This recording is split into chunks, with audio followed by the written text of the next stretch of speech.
Good morning everyone.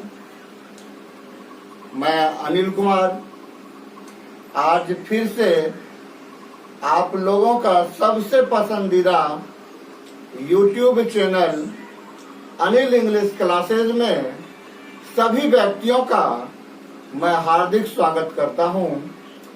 मेरे channel से जुड़े सभी व्यक्तियों का मैं एक बार पुनः हार्दिक स्वागत करता हूं। पिछले क्लास में जहां तक हम लोग पढ़ाई कर चुके थे, आज उससे आगे की पढ़ाई करने के लिए फिर से मैं YouTube के माध्यम से आप लोगों के सामने उपस्थित हूं। आइए पिछले क्लास में जहां तक की पढ़ाई कर लिए थे उसको आज आगे बढ़ाया जाए। धन्यवाद। देखें, रूल्स एंड यूजेज चल रहा था प्रेजेंट कंटिन्यूअस टेंस का, और रूल्स एंड यूजेज में 5 रूल हो चुका था। आज मैं इससे आगे बढ़ा रहा हूं, यानी 6 नंबर रूल अब मैं जिक्र करने जा रहा हूं। 6ठा नंबर रूल है, देखिएगा, थोड़ा सा बहुत ही महत्वपूर्ण रूल है, इसलिए ध्यान से देखिएगा। For an action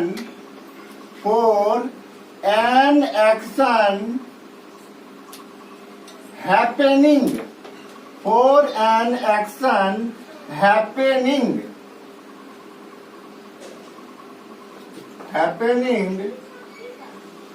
about this time, happening about this time,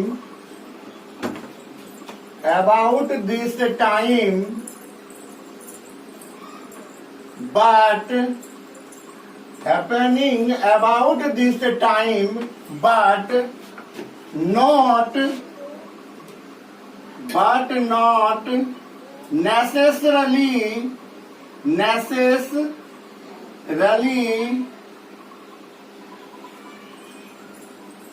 but not necessarily at the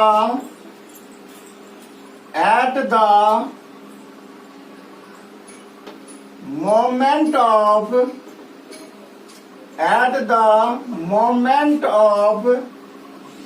speaking, at the moment of speaking। एक बार फिर से देखिए, कहा for an action happening about this time but not necessarily at the moment of speaking. देखिए, मैं इससे पूर्व में आपको बताया था, जो स्पीकिंग के टाइम यानी बोलने के समय जो एक्शन जारी रहता है वही आपका जो है प्रेजेंट कंटिन्यूअस टेंस में होना कहलाता है। लेकिन अभी कहा जा रहा है for an action happening about this time, यानी कोई कार्य जो है अभी यानी वर्तमान में जारी है, but not necessarily at the moment of speaking, किंतु या लेकिन यह आवश्यक नहीं है कि बोलने के वक्त भी क्या हो, जारी हो। यानी इस बात की कोई आवश्यकता नहीं है, कोई जरूरी नहीं है, इस बात की कोई निश्चितता नहीं है कि वह बोलने के वक्त भी क्या हो, जारी हो। तो सबसे पहले इसका हम हिंदी कर लेते हैं। लिख लीजिए, कोई कार्य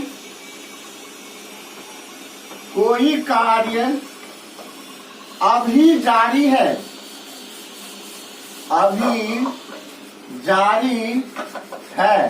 वर्तमान समय में वह काम क्या है, जारी है, किंतु या हम इसको किंतु नहीं तो लेकिन भी कह सकते हैं, लेकिन यह आवश्यकता नहीं है, यह आवश्यकता नहीं है कि बोलने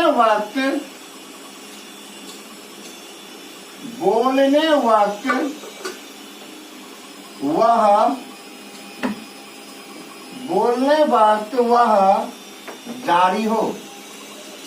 फिर से एक बार समझिएगा, कह रहा है कोई कार्य अभी जारी है, यानी अभी जो वर्तमान समय है उस समय में कोई काम क्या है, जारी है, किंतु या लेकिन यह आवश्यकता नहीं है कि बोलने के वक्त भी वह काम क्या हो, जारी हो। यानी जिस वक्त हम बोल रहे हैं वह उस वक्त भी ये काम क्या हो, जारी हो। कहने का अर्थ है यह जो है कंटिन्यूसली एक्शन को तो दर्शाता है, लेकिन वह एक प्रोसेस को तो दर्शाता है, लेकिन जरूरी नहीं है जो कंटिन्यूसली या वह जो जारी काम को दर्शा रहा है वह बोलने के वक्त भी क्या हो, जारी हो। इस बात की कोई आवश्यकता नहीं है, इस बात की कोई निश्चितता नहीं है। अब देखिए, इसको हम लोग एग्जाम्पल के माध्यम से समझते हैं, जो इस रूल पर आधारित कैसे बोर्ड में क्वेश्चन पूछा जाता है। ध्यान से देखिएगा बाबू, एग्जाम्पल, ही डॉट डॉट, एग्जाम्पल से पूरी तरह से क्लियर हो जाएगा, सिर्फ ध्यान से देखना है। He is dot dot, bracket में दे रहे हैं हम टीच, संस्कृत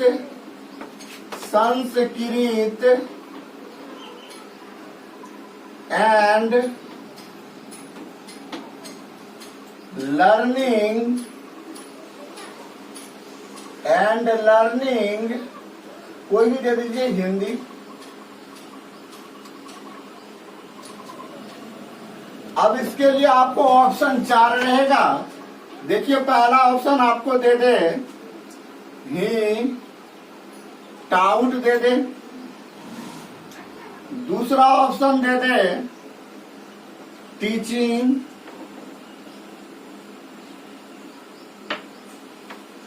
तीसरा ऑप्शन दे दे हैज टाउट, चौथा ऑप्शन दे दे इज टीचिंग। अब देखिए बाबू, इसको हमको समझने की आवश्यकता है। यदि हम कंसेप्ट समझ जाते हैं तो इसको बनाना बेहद आसान होता है।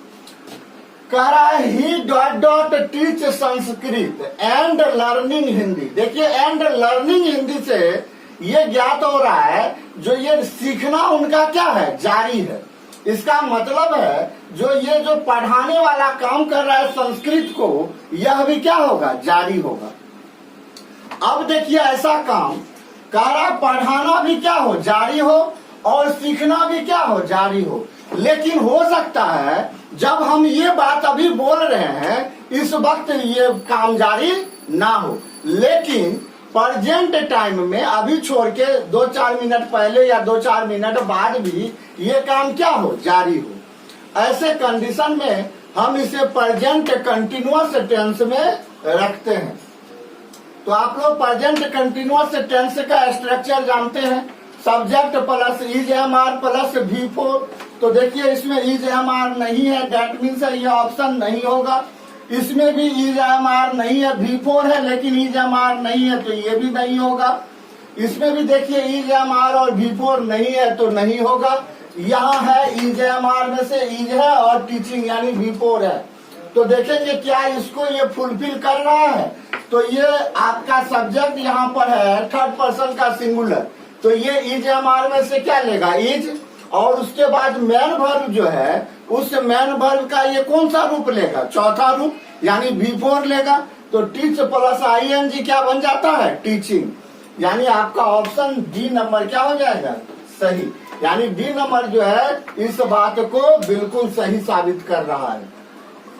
चलिए एक और एग्जाम्पल जिससे हम देखते हैं। यदि इस एग्जाम्पल से क्लियर नहीं हुआ है तो एक और एग्जाम्पल के द्वारा इसको पूरी तरह से समझने का प्रयास करते हैं। दूसरा एग्जाम्पल मैं लिखने जा रहा हूं, ध्यान से देखिए। माय फादर एंड छोड़िए, दो सब्जेक्ट को छोड़िए, सिंगल ही सब्जेक्ट रखते। My father dot dot dot dot dot, my father dot dot dot dot dot, bracket में भर दिया हुआ है help dot dot the poor, dot dot the poor. My father dot dot dot, bracket में दिया हुआ है हेल्प द पुअर। अब देखिए बाबू, हम लोग जो इसका करेंगे, एक समझने का प्रयास कीजिए, जो मेरे पिताजी गरीबों की क्या कर रहे हैं, मदद कर रहे हैं। ऐसा नहीं है जब हम बोल रहे हैं उस वक्त भी मदद कर रहे हैं, इस बात की कोई आवश्यकता नहीं है। लेकिन मेरे पिताजी जो है वह गरीबों की क्या कर रहे हैं, मदद कर रहे हैं। कब? वर्तमान टाइम में। तो हम इसमें इसको और भी क्लियर होने के लिए दे सकते हैं, my father dot dot help the poor now A days, यानी मेरे पिताजी जो है आजकल क्या कर रहे हैं, गरीबों की मदद कर रहे हैं। देखिए अब नाउ ए डेज क्या कर दिया है, तो इसको पूरी तरह से क्लियर कर दिया। जो ये आजकल मतलब वर्तमान समय में ये काम क्या है, जारी है, और वर्तमान समय में जारी है। लेकिन इस बात की कोई आवश्यकता नहीं है जो यह जो है बोलने के समय क्या है, जारी है। इसके लिए 4 ऑप्शन दे देगा। My father are helping they देगा, दूसरा ऑप्शन दे देगा हेल्प, तीसरा दे दे इज हेल्प, चौथा दे दे इज हेल्पिंग। तो देखिए अब हमारा क्या आंसर हो जाएगा, ध्यान से देखिए, तुरंत समझ में आ जाएगा। अब ये जाएगा किसमें, प्रेजेंट कंटिन्यूअस में। तो क्या प्रेजेंट कंटिन्यूअस के लिए ये ऑप्शन उपयुक्त लग रहा है, is am are plus V4 तो नजर आ रहा है। लेकिन माय फादर के अनुसार आर आना सही है, नहीं है, क्योंकि माय फादर क्या होता है, थर्ड पर्सन का सिंगुलर। तो ये अपने साथ वर्ब क्या लेगा, सिंगुलर। तो ये आपका ऑप्शन क्या हो गया, गलत। सेकेंड में is am are plus V4 है ही नहीं, तो गलत। थर्ड में इज एम आर है लेकिन V4 नहीं है, इसलिए थर्ड भी क्या हो जाएगा, गलत। चौथा देखिए, माय फादर के साथ इज आता है क्योंकि सिंगुलर है, और वर्ब का क्या आएगा, चौथा रूप। तो हेल्प का चौथा रूप क्या होता है, हेल्पिंग। इसका मतलब है हमारा ऑप्शन नंबर 4 क्या हो जाएगा, बिल्कुल सही आंसर हो जाएगा, है ना। अब हम लोग इसी कड़ी को आगे बढ़ाते हुए रूल नंबर 7 पे चलते हैं। रूल नंबर 7वां को अब हम लोग देखेंगे। जो इसमें 7वां रूल क्या है, जो बोर्ड के क्वेश्चन को बनाने में हम लोगों को मदद करेगा। धैर्य बनाकर, पेशेंस रखकर आप रूल को अच्छी तरह से समझे, उस पर ज्यादा से ज्यादा क्वेश्चन का अभ्यास करें, और अभ्यास ही आपको इसके लिए क्या बनाएगा, परफेक्ट बनाएगा, है ना। Practice max the man perfect, यानी जितना अभ्यास करोगे उतना आप परफेक्ट बनते जाओगे।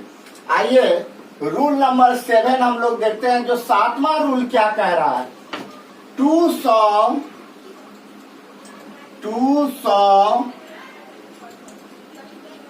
द टेम्पररी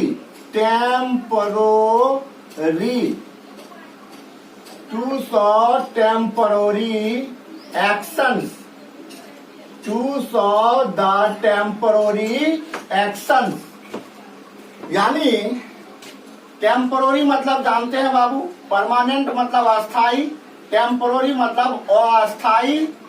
अस्थाई कार्य को दर्शाने के लिए, दिखाने के लिए या व्यक्त करने के लिए। अस्थाई जो काम होगा उस अस्थाई काम को या तो दर्शाने के लिए, या तो दिखाने के लिए, या तो बताने के लिए, या तो व्यक्त करने के लिए, है ना। किसको, टेम्पोररी एक्शंस को। टेम्पोररी मतलब अस्थाई। अस्थाई कार्य क्या होगा, थोड़ा सा एग्जाम्पल के द्वारा समझिएगा।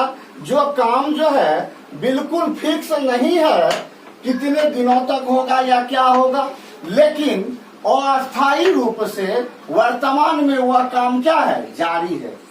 ऐसे वर्क को भी दर्शाने के लिए, ऐसे एक्शन को भी दर्शाने के लिए किसका प्रयोग किया जाता है, प्रेजेंट कंटिन्यूअस टेंस का। देखिए example, I dot dot dot work, I dot dot work in Rome, in Rome, Rome देश का नाम है, इन रोम दिस मंथ। देखिए क्या कहना चाह रहा है, कह रहा है I dot dot work in Rome this month, यानी इस महीना जो है मैं रोम में क्या कर रहा हूँ, काम कर रहा हूँ। यानी इस महीना कर रहा हूँ, हो सकता है अगला महीना मैं नहीं करूं, तो ये क्या हो गया, अस्थायी काम हो गया। इस महीना करेंगे फिर काम को क्या करेंगे, छोड़ देंगे। तो अस्थायी वाला जो काम होता है, जो परमानेंट काम नहीं होता है, उनको भी दर्शाने के लिए किसका प्रयोग किया जाता है, प्रेजेंट कंटिन्यूअस टेंस का। अब इसके लिए आपको 4 ऑप्शन दे देगा। पहला दे देगा वर्क, दूसरा दे दे आपको वर्क्स, तीसरा दे दे आपको वर्किंग, चौथा दे दे आपको एम वर्किंग। तो देखिए क्या आंसर हो जाएगा, तो ये प्रेजेंट कंटिन्यूअस टेंस में जाएगा। प्रेजेंट कंटिन्यूअस टेंस का पहचान,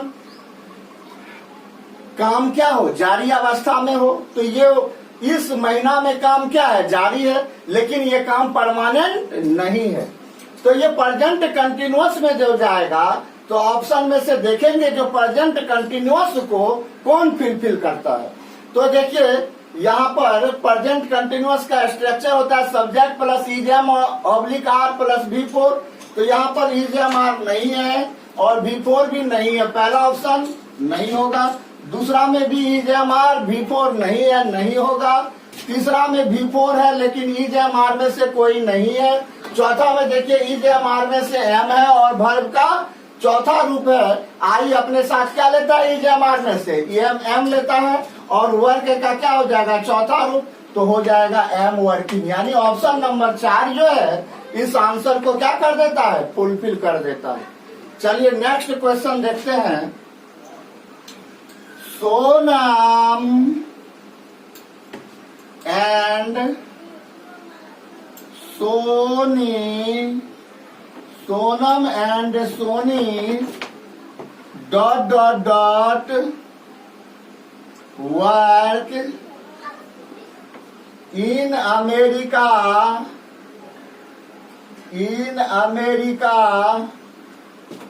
इन America this week, in America this week.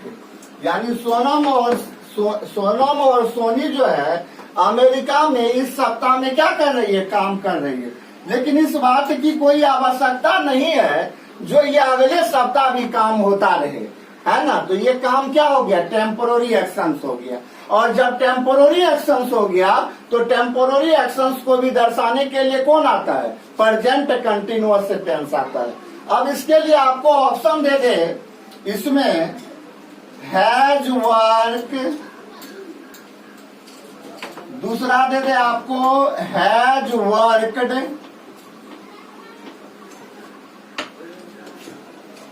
तीसरा दे दे वर्किंग, चौथा दे दे आर वर्किंग। तो कौन सही होगा बाबू, देखिए बाबू, प्रेजेंट कंटिन्यूअस में जाएगा तो है उसमें आता ही नहीं है, तो ये भी क्या हो जाएगा, दोनों कैंसिल। वर्ब का चौथा रूप आता है लेकिन ये अपने पहले या तो इज या तो एम या तो आर लेता है, जबकि ये ऐसा नहीं लिया है, तो ये भी नहीं होगा। यहाँ देखिए इज एम आर आया है, उसमें से कोई एक, और वर्ब का चौथा भी है। तो यहाँ सब्जेक्ट क्या है, सोनम एंड सोनी। तो Sonam third person singular, Soni भी थर्ड पर्सन सिंगुलर, दोनों आपस में जुड़ी हुई है एंड के साथ। तो third person singular plus third person singular बराबर थर्ड पर्सन प्लूरल। जब ये थर्ड पर्सन प्लूरल हो जाएगा तो अपने साथ ऑक्सिलरी वर्ब क्या लेगा? प्लूरल। तो इज एम आर में से प्लूरल ऑक्सिलरी वर्ब होता कौन है? आर। और आर के बाद क्या लेगा? वर्ब का चौथा रूप, यानी वर्क प्लस आईएनजी फॉर्म। तो देखिए वहां वर्किंग भी दिया हुआ है, यानी आर वर्किंग हमारा इसके लिए क्या हो जाएगा? क्या हो जाएगा? बिल्कुल सही हो जाएगा, अप्रोप्रिएट वर्ब फॉर्म हो जाएगा। अप्रोप्रिएट इस फिल को इस ब्लैंक को जो है फिल कर देगा, है ना। और कैसा फिल करेगा? With appropriate meaning, with meaningful, है ना। तो ये हमारा क्या हो जाएगा? सही आंसर हो जाएगा।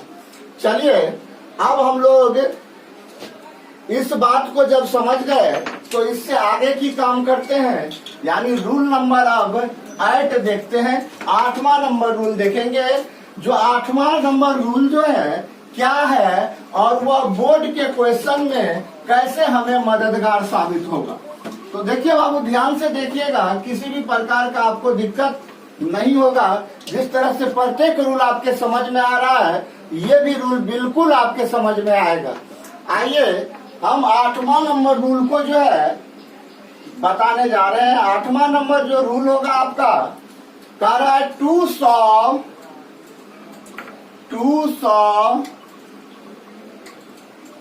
ए सर्टेन भी बोल सकते हैं आप, या नहीं सर्टेन नहीं बोलना है तो आप फिक्स्ड भी बोल सकते हैं।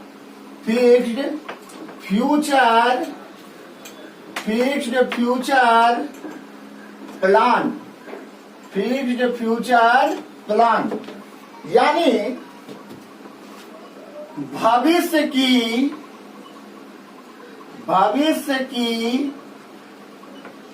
एक निश्चित योजना को दर्शाने के लिए, भविष्य का जो कोई निश्चित योजना होगा और वह योजना भी यदि जारी अवस्था में होगा तो उनके लिए प्रेजेंट कंटिन्यूअस टेंस का प्रयोग किया जाता है। ये रूल आप पढ़े होंगे प्रेजेंट इंडेफिनिट में भी, लेकिन यहाँ और वहां पर क्या है? अंतर है। इसमें कंटिन्यूटी को दर्शाएगा तो वह किस में चला जाएगा? फ्यूचर कंटिन्यूअस टेंस में। आप देखिए इसमें मैं नोट दे रहा हूं आपको, यानी कुछ ऐसी बात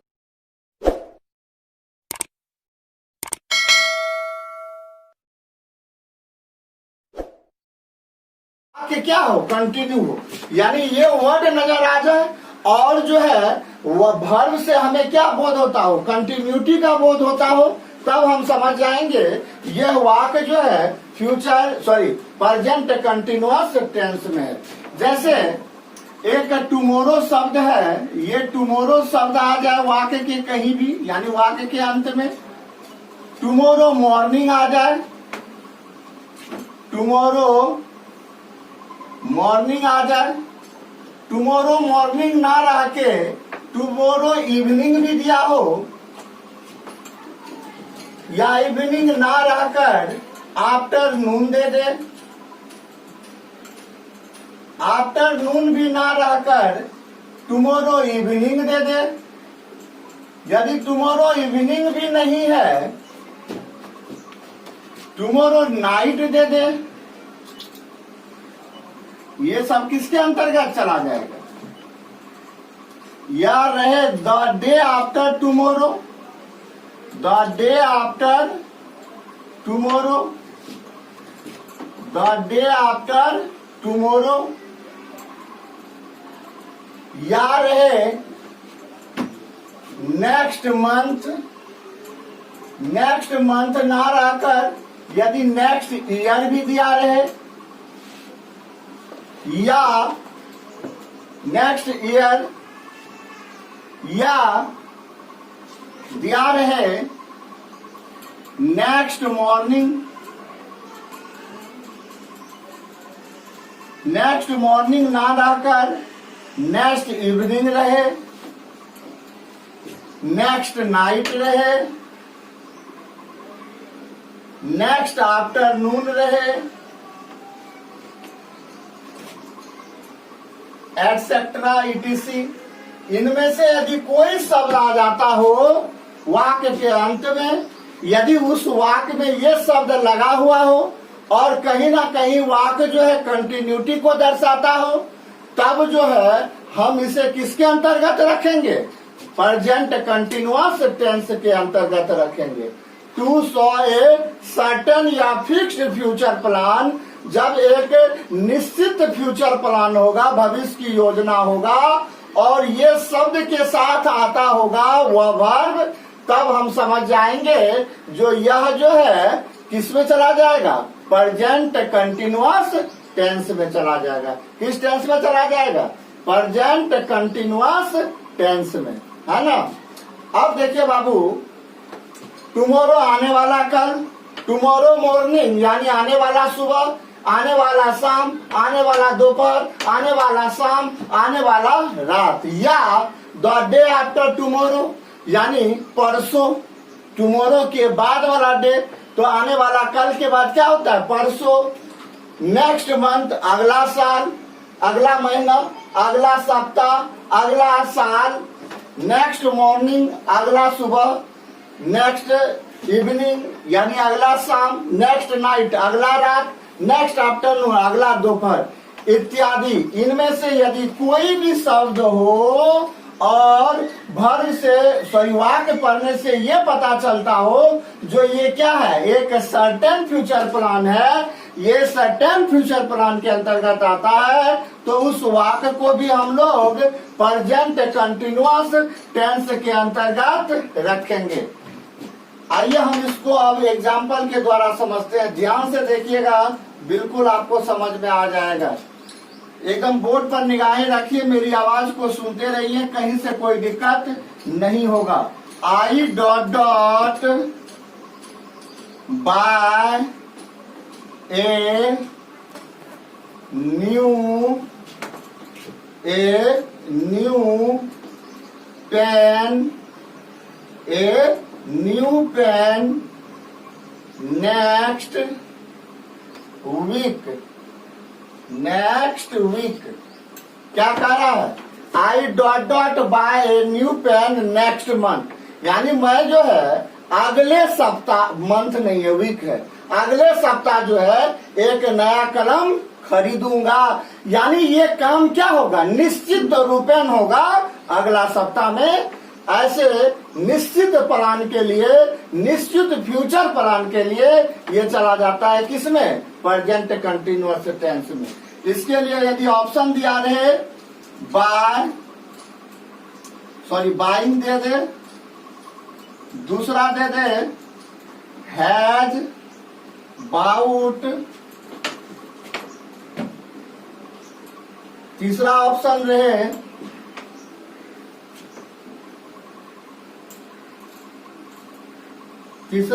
रहे बाइज, चौथा दे दे एम बाइंग।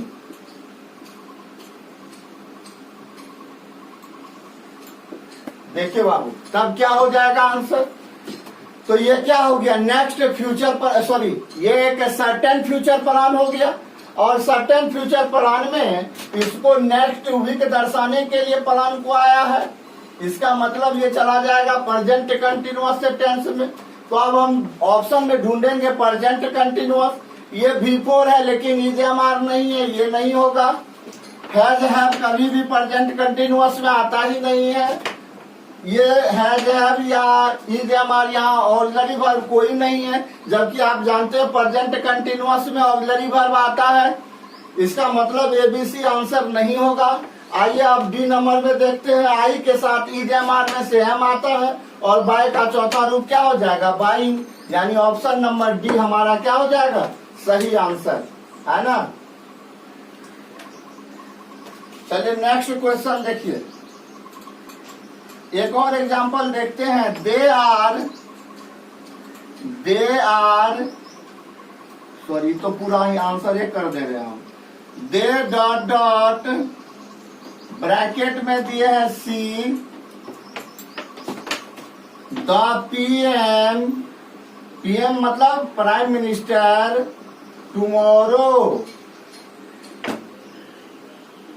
देखिए बाबू ऑप्शन इसका क्या हो जाएगा, इसके लिए देखिए हम ऑप्शन दे रहे हैं आपको। पहला दे दिए सीन, दूसरा दे दिया आपको सींग, तीसरा दे दिया आपको ईद सींग, चौथा दे दिया आपको आर सिंह। अब यहाँ पर बहुत बच्चे के मन में एक क्वेश्चन भी आ रहा होगा बाबू, क्वेश्चन क्या आ रहा होगा आप लोग के मन में, तो सी का चौथा रूप होता नहीं है। बिल्कुल सही बात है, जो सी का चौथा रूप नहीं होता है, लेकिन जब सी का अर्थ देखना ना होकर सी का अर्थ मिलना हो जाता है, मिलने के सेंस में इसका प्रयोग किया जाता है, तब इसका चौथा रूप बनता है। ये आप पढ़े होंगे जो वर्ब्स ऑफ परसेप्शन के अंतर्गत आता है, लेकिन वर्ब्स ऑफ परसेप्शन के अंतर्गत में सी आता किस रूप में है, तो देखने के अर्थ में आता है, तब जाकर इसका चौथा रूप नहीं बनेगा, तब भी फोर नहीं बनेगा। लेकिन जब सी का अर्थ मिलना हो जाता है, तब ये वर्ब्स ऑफ परसेप्शन ना होकर ये तब आपको जो है एक जनरल वर्ब बन जाता है, और ऐसे सेंस में सी प्लस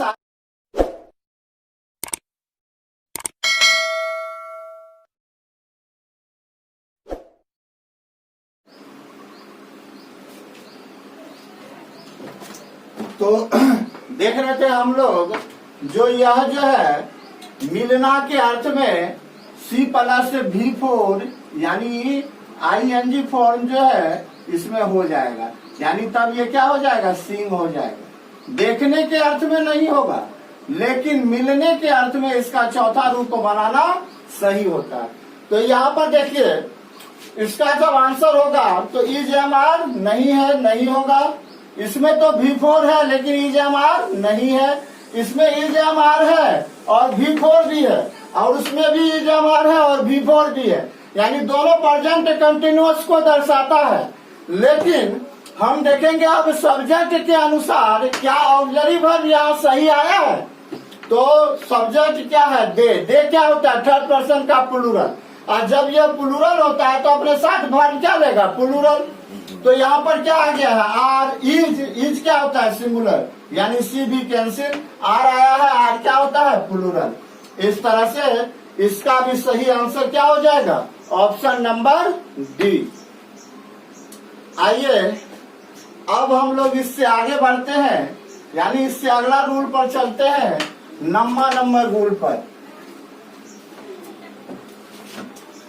और ये जो है प्रेजेंट कंटिन्यूअस टेंस का अंतिम रूल भी है, यानी 9 रूल जनरली आप इसमें पढ़ लेते हैं तो आपको बोर्ड में आने वाले क्वेश्चन बनाने में किसी भी प्रकार का परेशानी नहीं होगा। ऐसा नहीं है जो सिर्फ 9 ही रूल इसमें है, बहुत सारा रूल है, लेकिन आप लोगों के लेवल के लिए इतना पर्याप्त है, यानी कंपटीशन तक आप बना सकते हैं। अब अपर लेवल का जो कंपटीशन भी एग्जाम होता है, जैसे यूपीएससी, बीपीएससी या पीओ रैंक का, उसमें 1-2 रूल और पढ़ना पड़ेगा, तब जाकर आपको वहां पर पूरी तरह से क्वेश्चन बन जाएगा।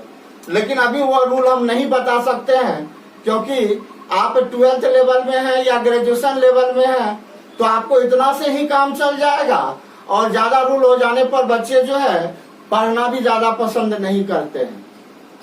चलिए, लगेगा जो मतलब कुछ ऐसे रूल हैं जो हम लोग को आवश्यकता नहीं था, सर बता दिए। जैसा कि हमसे बराबर बच्चों का ये शिकायत रहता है, जो सर बहुत ज्यादा पढ़ा देते हैं, जबकि ऐसी कोई बात नहीं है। जितना आपको जरूरत होता है, जो आपका स्टैंडर्ड है, उतना पढ़ाना मेरी मजबूरियां है।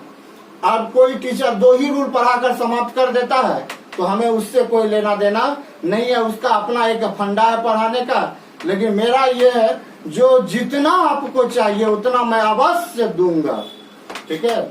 आइए नेक्स्ट नंबर रूल देखते हैं, यानी प्रेजेंट कंटिन्यूअस में बस मैं 9 रूल ही बताऊंगा, इतना से ही आपका सारा क्वेश्चन बन जाएगा। नंबर रूल देखिएगा, बेहद आसान रूल है, बच्चा वाला रूल है। For FOR for the action, for the action which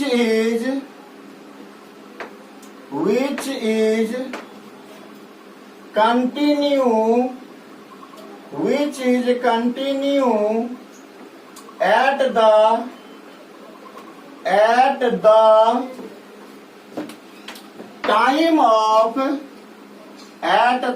time of speaking, at the time of speaking. For the action which is continue at the time of action, यानी ऐसा कार्य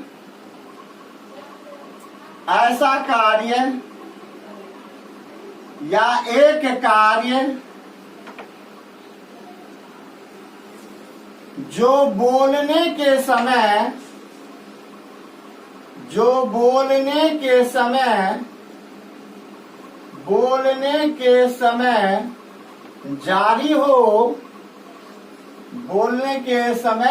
जारी हो, यानी यह ऐसा कार्य को दर्शाने आता है, ऐसे एक्शन को दर्शाने आता है जो बोलने के समय क्या हो, जारी हो, जो बोलने के समय काम चल रहा हो, ऐसे काम को दर्शाने भी, ऐसे एक्शन को दर्शाने भी प्रेजेंट कंटिन्यूअस टेंस का प्रयोग किया जाता है। आइए अब इस पर एग्जाम्पल हम लोग देखते हैं। रमेश एंड सुरेश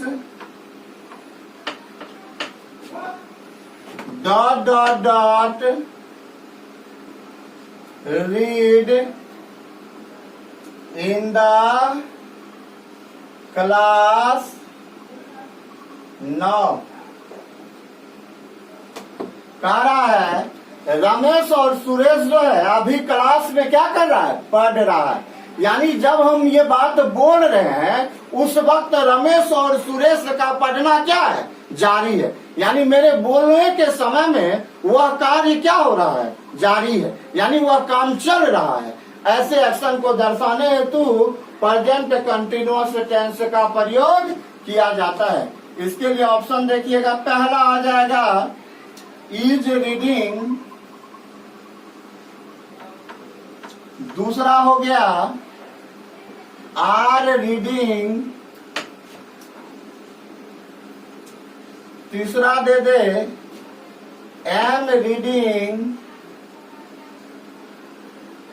चौथा रहे नन ऑफ दीज, यानी इनमें से कोई नहीं। तो देखिए बाबू क्या बनाएगा इसमें से, तो ये तो जारी है, जारी वाला काम को दर्शाने के लिए कौन, प्रेजेंट कंटिन्यूअस, तो is am are plus B4, तो यहाँ तो इज और B4 है। लेकिन देखिए रमेश एंड सुरेश है तो प्लूरल ऑक्सिलरी वर्ब, यानी ये हमारा गलत। यहाँ इज एम आर में से कोई एक आर आया है और B4 आया है। देखेंगे ये प्लूरल है तब आर का आना सही है, तो देख रहे हैं दो नाम है, तो यानी ये आना क्या है, सही है। अभी तक ये आंसर होना सही है। तीसरा रमेश एंड सुरेश के साथ कभी भी एम नहीं आएगा, गलत। और नन ऑफ दिस नहीं होगा क्योंकि बी नंबर होता हुआ इस खाली स्थान को फुलफिल कर रहा है पूरी तरह से। एक और एग्जांपल इस पर देख लेते हैं। कुकू एक नाम है बाबू, कुकू किसी का नाम है। Kuku dot dot dot teach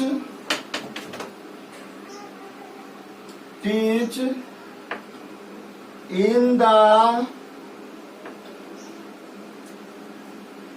college, यानी कुक्कू जो है कॉलेज में क्या कर रहा है, टीच यानी पढ़ा रहा है। तो ऐसे में क्या हो जाएगा, पहला ऑप्शन इसके लिए आ गया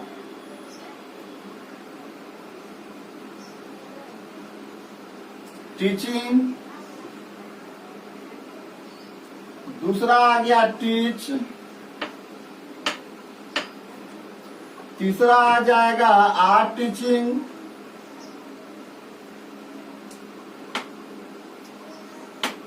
चौथा हो जाएगा इज टीचिंग। अब देखिए बाबू क्या हो जाएगा इसका आंसर। तो ये काम क्या है, जारी है, यानी बोलने के समय में जब ये बात हम बोले हैं उस वक्त ये काम क्या है, चल रहा है। जब काम चल रहा है तो ये प्रेजेंट कंटिन्यूअस के अंतर्गत, तो क्या ये प्रेजेंट कंटिन्यूअस का वर्ब फॉर्म है, तो बी फोर तो है लेकिन इज एम आर नहीं है, गलत हो जाएगा। ये इसमें भी is am are plus B four नहीं है, गलत हो जाएगा। इसमें इज एम आर है, इसमें भी इज एम आर है, इसमें भी बी फोर, इसमें भी बी फोर। अब ये बात क्लियर कौन करेगा, जो दोनों में से कौन होगा, तो सब्जेक्ट, सब्जेक्ट क्या है, थर्ड पर्सन का सिंगुलर, तो ऑक्सिलरी वर्ब सिंगुलर क्या होता है, इज, लेकिन यहाँ क्या है, आर, इसलिए ऑप्शन नंबर 3 गलत। ऑप्शन नंबर 4 हमारा क्या हो जाएगा, आंसर। यानी बोलने के समय जो कार्य जारी होता है उस जारी कार्य को दर्शाने हेतु भी प्रेजेंट कंटिन्यूअस टेंस का प्रयोग किया जाता है। इतना रूल को यदि आप अच्छी तरह से समझ गए, टोटल 9 रूल, स्पेशल रूल्स यानी रूल्स एंड यूजेस, जो हम एक बोले थे स्पेशल रूल्स भी है, जो आपके बोर्ड के क्वेश्चन के लिए काफी महत्वपूर्ण होता है, या कॉम्पिटिटिव एग्जामिनेशन में जब आप बैठते हैं तो वहां जो टेंस से रिलेटेड क्वेश्चन जो देता है उनके लिए भी ये अहम आवश्यक चीज है, बहुत ही महत्वपूर्ण चीज है। आशा करते हैं जो सभी बच्चे इसको बार बार पढ़ेंगे, कॉपी में लिख लेंगे, बार बार इसको देखेंगे, बार बार इसका रिवीजन करेंगे, ताकि आपकी कंसेप्ट क्या हो जाए, पूर्ण रूपेण क्लियर हो जाए, और बोर्ड एग्जामिनेशन में इससे पूछा गया, इससे रिलेटेड या जनरल कंपटीशन क्षेत्र में उस एग्जाम में पूछा गया क्वेश्चन आप आसानी से जवाब दे सकते हैं। चलिए आज बस इतना ही रहेगा। अब ये 2 पार्ट की समाप्ति हो गई है। टेंस में देखे होंगे जब मैंने स्टार्ट किया तो पहले प्रेजेंट इंडेफिनिट पर आया, यानी बेसिक क्लास पहले टेंस का डिफिनेशन सारा चीज हुआ। उनके बाद जब हम टेंस को बांटे तो उसमें सबसे पहले हम लोग प्रेजेंट इंडेफिनिट पर है, और आज इसका दूसरा पार्ट प्रेजेंट कंटिन्यूअस टेंस को भी पूर्ण रूपेण पढ़कर हम लोग समाप्त कर लिए। नेक्स्ट क्लास में इसी का अगला पार्ट यानी प्रेजेंट परफेक्ट टेंस स्टार्ट होगा। बहुत ही महत्वपूर्ण टेंस, हर एक विद्यार्थियों के लिए, किसी भी क्लास के विद्यार्थियों के लिए, चाहे वो 8 का बच्चा हो, 9th का हो, 10th का हो, 11th का हो, 12th का हो, या जनरल कंपटीशन का हो, या स्पोकन करना चाहता हो, या बैंकिंग, एसएससी, रेलवे किसी की तैयारी करता हो, सभी के लिए यह वीडियो, सभी के लिए टाइम एंड टेंस काफी महत्वपूर्ण टॉपिक होता है। यदि आपको मेरा पढ़ाया गया वीडियो, पढ़ाया गया चीज पूर्ण रूपेण समझ में आता है, अच्छी तरह से आपका कंसेप्ट क्लियर हो जाता है, तो आप इस वीडियो को अवश्य लाइक करें, कमेंट करें। अच्छा लगने पर अच्छा ना लगता हो तो आप बुरा कमेंट भी, यानी कि नहीं समझ में आया, इस तरह का भी कमेंट कर सकते हैं। और अपने मित्र गणों के बीच में भी वीडियो को शेयर करें, ताकि वह बच्चे भी जो घर बैठे हैं उनका भी पढ़ाई जो बाधित है वह भी इस वीडियो से लाभ उठाकर घर बैठकर अपनी पढ़ाई को कर सके। धन्यवाद। नेक्स्ट क्लास में इससे भी अच्छी, इससे भी महत्वपूर्ण पार्ट लेकर, यानी प्रेजेंट परफेक्ट, प्रेजेंट का तीसरा पार्ट लेकर मैं बहुत जल्द आपके लिए उपस्थित होऊंगा। तब तक आप मेरे चैनल पर अपलोड किए गए सभी वीडियो को अच्छी तरह से देखें, समझे एवं घर बैठे अपने पढ़ाई को जारी रखे। घर में रहे, सुरक्षित रहे। Thanks a lot. Miss you. See you again tomorrow. Bye.